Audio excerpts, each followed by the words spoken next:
Hi hello అందరూ బాగున్నారా? నేను కూడా బాగున్నాను. అండ్ ఐ హోప్ మీరు కూడా బాగున్నారని సేఫ్గా అని అనుకుంటున్నాను.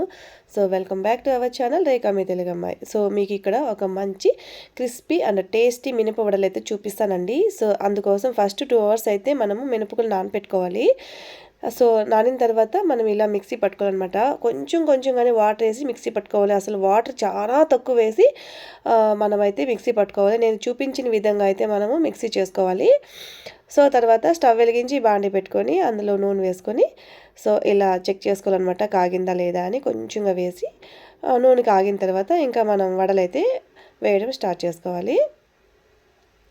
సో ఈ విధంగా మనం చేత్తోని ఈజీగా వేసుకోవచ్చండి. మనకి ఎలాంటి పేపర్ మీద కానీ ఇంకా క్యారీ మూతలు అట్లుంటాయి కదా, చాలా రకాలుగా చూపిస్తూ ఉంటారు. అవేం అవసరం లేదు. జస్ట్ నేను ఇలా చూపించిన విధంగా మీరు వేయండి, చాలా ఈజీగా మీకు వడలు వేసేది అనేది వచ్చేస్తుంది అనమాట.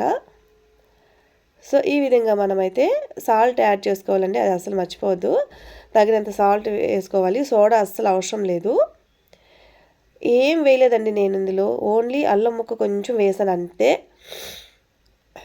పిల్లల కోసం చేస్తున్నానండి, అందుకోసం ఎర్రగడ్డలు కానీ పచ్చిమిరకాయలు కానీ కరివేపాకు ఇవేం వేయలేదన్నమాట. సో మా పిల్లలు అవి వేస్తే అంతగా తినరు. ఎస్పెషల్లీ మా చరణ్ అయితే అస్సలు తినడండి అలా వేస్తే. అందుకోసం జస్ట్ ఒక 2 అవర్స్ అయితే మినపగుళ్ళు నానబెట్టుకున్నాను, మిక్సీ పట్టుకున్నాను, సాల్ట్ యాడ్ చేసుకొని ఇలా వడలు అయితే వేసేస్తూ ఉన్నాను అనమాట. చాలా ఈజీ అసలు. మనం ఈవినింగ్ స్నాక్గా కానీ మార్నింగ్ బ్రేక్ఫాస్ట్గా కానీ చాలా ఈజీగా పెట్టేయచ్చు. హ్యాపీగా తింటారనమాట వాళ్ళైతే.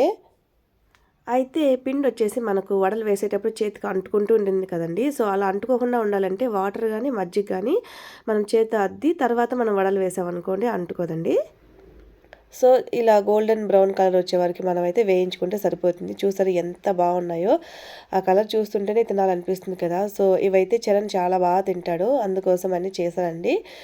సో నూనె కూడా ఎక్కువ పీల్చదు ఇలా చేశారంటే. మనం ఫ్రిడ్జ్లో పెట్టాలి అట్లా ఏం లేదనమాట. జస్ట్ మిక్సీ వేసుకొని డైరెక్ట్గా కూడా మనం ఇలా వేసుకోవచ్చు. చాలా బాగుంటాయి. టేస్ట్ అయితే ఏ మార్పు ఉండదు టేస్ట్లో అయితే. సో టమాటా పచ్చడి కానీ చట్నీ కానీ ఇలా అద్దుకొని ఏ కాంబినేషన్ అని తినేయచ్చు అనమాట. సో ట్రై చేయండి. ట్రై చేసి మీకు ఎలా వచ్చింది ఏంటి అనేది నాకైతే షేర్ చేసుకోండి. సో చూసారా ఫైనలీ నేను చేసిన వడలు ఎలా ఉన్నాయి. సో మరో మంచి రెసిపీతో మళ్ళీ మీ ముందుంటాను. అంతవరకు బాయ్ బాయ్, టేక్ కేర్.